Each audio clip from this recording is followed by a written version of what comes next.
வணக்கம் நண்பர்களே, நான் தான் உங்கள் குட்டி சுட்டி. டைம் பாருங்கள், 5:15 ஆயிடுச்சு. வாக்கிங் போயிட்டு வந்துடலாம். வாக்கிங் முடிச்சுட்டு வந்துட்டோம். அடுத்து ஒரு சின்ன கோலம் போட்டுடலாம். பாருங்கள், மாமா வந்து எக்ஸசைஸ் பண்ணிட்டு இருக்காரு.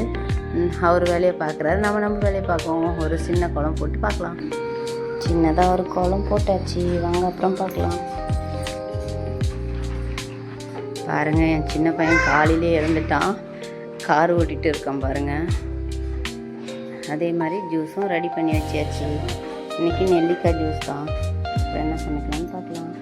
இதுக்கு லெமன் ரைஸ் தான் செய்ய போகிறோம். சாப்பாடு வடித்து வச்சுட்டு இருக்கேன். பாருங்கள், லெமன் ரைஸுக்கு நான் 2 வெங்காயம் கட் பண்ணியிருக்கேன். கருவேப்பிலை, வேர்க்கடலை, காஞ்ச மிளகா ஒரு 3 தான் எடுத்துருக்கேன். நிறைய காரம் வரும், அதனால் 3 மட்டும் எடுத்துருக்கேன். 2 பேருக்கு உண்டான அளவு இது. ஒரு லெமன் எடுத்துருக்கேன். ஒரு சிலர் வந்து வெங்காயம் போட்டு செய்ய மாட்டாங்க. நான் வெங்காயம் போட்டு தாங்க செய்வேன், நல்லாயிருக்கும் டேஸ்ட்டு. அதே மாதிரி லெமன் ரைஸுக்கு சைட் டிஷ்க்கு வந்து கத்திரிக்காய் வறுவல் செய்ய போகிறோம். வறுவல்னாக்கா ஃப்ரை மாதிரி செய்ய போகிறோம். அது எப்படி செய்யலான்ட்டு பார்க்கலாமா? இங்கே பாருங்கள், எண்ணெய் சூடாயிடுச்சு. நம்ம கடுகு போட்டுக்கலாம். கடுகும் கொஞ்சம் சீரகமும் போட்டுக்கலாம். நல்லா பொரிஞ்சு வந்துருச்சு. வெங்காயம் போட்டுக்கலாம். அது கூடவே கருவேப்பிலையும் போட்டுக்கலாம்.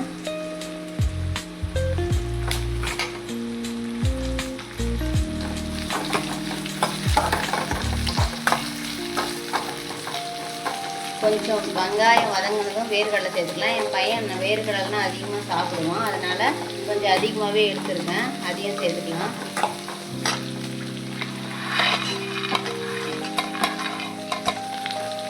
பாருங்க, இதை ஒரு 2 பெரட்டிட்டு காஞ்ச மிளகாய் சேர்த்துக்கலாம்.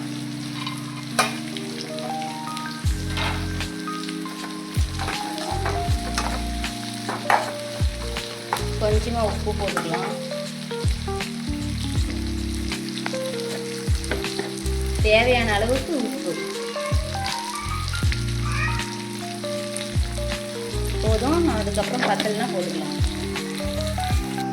பாருங்கள், வெங்காயம், மிளகாய், வேர்க்கடலை எல்லாமே வதங்கி வந்துடுச்சு.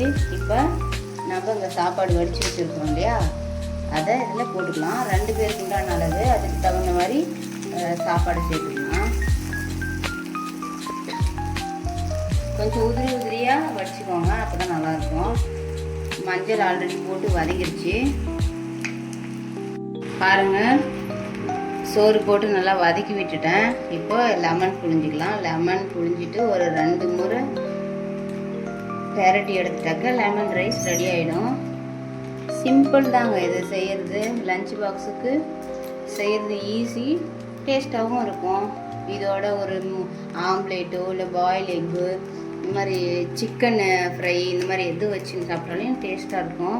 அவ்வளோதான். இதோட கொஞ்சம் கொத்தமல்லி தூவி எடுத்துட்டோம்னா நல்லா வாசனையாக டேஸ்ட்டாக லெமன் ரைஸ் ரெடி ஆகிடும். என்கிட்ட கொத்தமல்லி இல்லை, அதனால் நான் சேர்த்துக்கல. உங்கள் கிட்ட இருந்தால் சேர்த்துக்கோங்க. இந்த ரெசிபி பிடிச்சிருந்தாக்க நீங்களும் அதே மாதிரி செஞ்சு பாருங்கள். அவ்வளோதாங்க, லஞ்ச் பாக்ஸ் ரெடி பண்ணியாச்சு.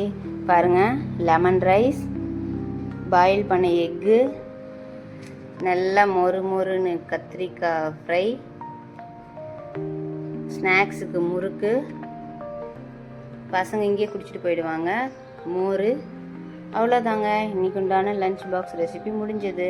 இந்த ரெசிபி உங்களுக்கு பிடிச்சிருந்தாக்க சப்ஸ்கிரைப் பண்ணிவிடுங்க, பெல் ஐக்கானையும் கிளிக் பண்ணுங்க. அப்போ தான் நான் போடுற வீடியோ உங்களுக்கு உடனுக்குடனே வரும். இந்த ரெசிபியை செஞ்சு பார்த்துட்டு எப்படி வந்திருக்குன்னு சொல்லுங்கள். ஓகே, பாய்.